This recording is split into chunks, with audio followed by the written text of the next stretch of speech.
ఇప్పుడైతే 3వ నెంబర్ గణపతి దగ్గర ఉన్నాము. ఇక్కడ లక్కీ డ్రా ద్వారా అయితే లడ్డు ప్రసాదాన్ని అయితే డ్రా చేస్తున్నారు. చూద్దాం రండి.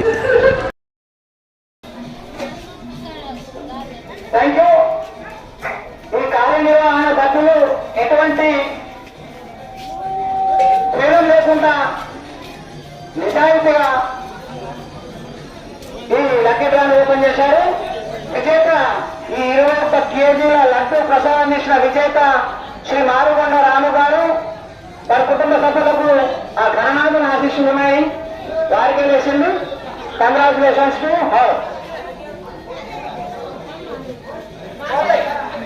ఫోన్ వేయని మారుగొండ రామన్న ఫోన్ చేసి అన్న లడ్డు వేసింది రండి అని చెప్పితే ఎంత గణనాన్ని చెప్తాం.